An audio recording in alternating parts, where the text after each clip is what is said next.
Hi guys, sa video na ito ay tuturuan ko kayo kung paano nga ba mag backside 180 sa pinakamadaling paraan. Kaya naman tara, panoorin nyo to.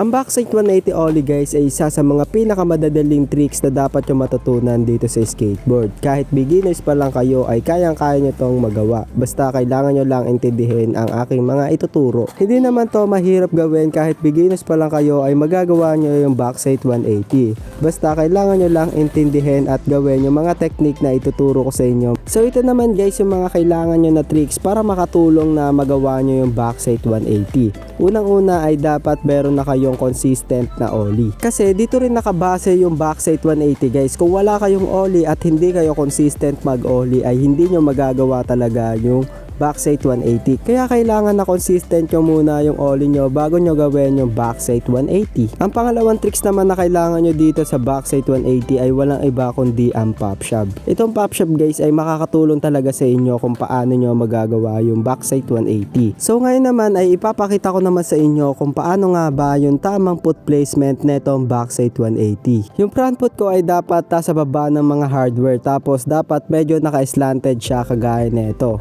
Tapos yung back foot ko naman ay parang kagaya lang sa ollie, dapat nasa gitna ng tail lang skateboard gaya naman neto. Basically parang kagaya lang naman ng backside 180 yung foot placement ng ollie. Kapag alam nyo na yung foot placement ng backside 180, oras naman para maraman nyo kung paano nyo nga ba mapapractice itong backside 180. Ang kailangan nyo munang unang gawin ay kailangan nyo munang iikot yung buong katawan ninyo ng 180 degrees kagaya ng ginagawa ko dito sa video. Kailangan nyo sumakay sa skateboard at i-revert nyo yung buong skateboard ng backside 180 kagaya naman neto. Kasi makakatulong itong backside revert para mapaikot nyo yung buong skateboard at para malaman ng katawan ninyo kung paano nyo mapapaikot yung katawan ninyo ng 180 degrees. At meron pang isa parang kagaya naman ito ng backside power slide. Makakatulong rin sa inyo ito para magawa nyo yung backside 180. Ang backside 180 kasi guys ay nakabase kung paano nyo mapapaikot yung katawan ninyo at ng skateboard. Kaya kailangan maintindihan ninyo kung paano nga ba yung tamang buwelo ng katawan ninyo para mapaikot nyo yung buong skateboard ng 180 degrees. Kaya naman dapat guys, kapag gagawin nyo yung backside 180 ay dapat ibibuwelo nyo muna yung katawan ninyo. Gaya ng ginagawa ko, binibuwelo ko muna talaga yung buong katawan ko bago ko